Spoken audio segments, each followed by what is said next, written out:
السلام علیکم ورحمۃ اللہ وبرکاتہ۔ میرے اس اسلامک چینل کے ناظرین، آپ سب کو خوش آمدید اور مرحبا کہتا ہوں۔ آج جو ہم حدیث پڑھیں گے منافقت کی علامات، آئیے حدیث سماعت فرمائیں۔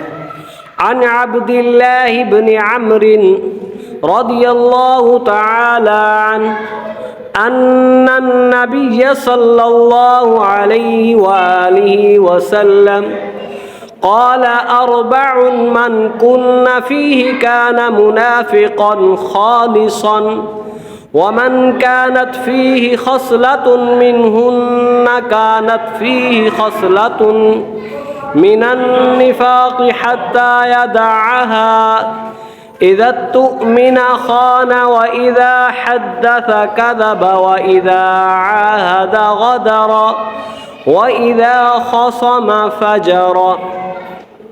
یہ حدیث صحیح بخاری شریف کے اندر موجود ہے۔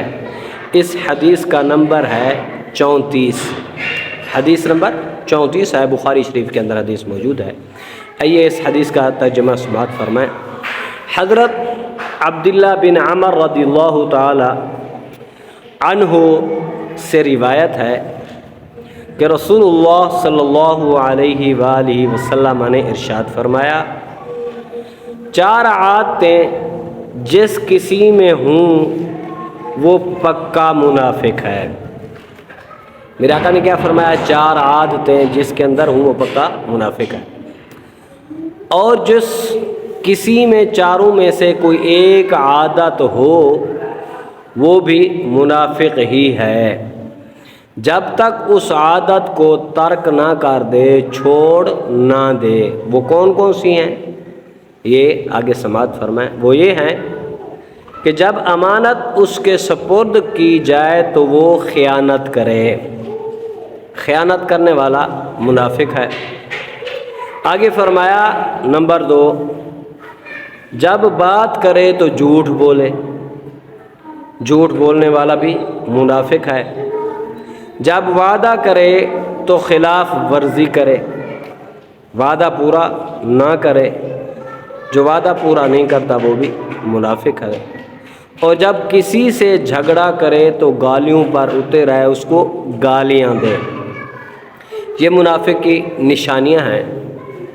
تو ہمیں چاہیے جب بھی کوئی ایسی بات ہو جائے تو ہم اس حدیث کا خیال کرتے ہوئے امانت بھی واپس کریں، ورنہ منافقت میں شمار ہوگی۔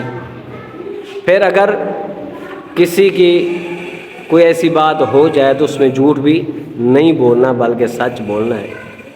پہلے تو وعدہ کرو نا، وعدہ اگر کر لیا ہے تو پھر نبھاؤ، پورا کرو۔ ہاں لڑائی ہو جاتی ہے، جھگڑا ہو جاتا ہے، لیکن گالیاں مت دیں، ورنہ یہ بھی ہم منافق میں سے شمار ہوں گے۔ یہ حدیث اگر آپ کو اچھی لگے ضرور سبسکرائب کریں، شیئر کریں اور لائک کریں۔ اللہ تعالی ہم سب کو منافقوں سے بچائے اور منافقت سے بھی بچائے۔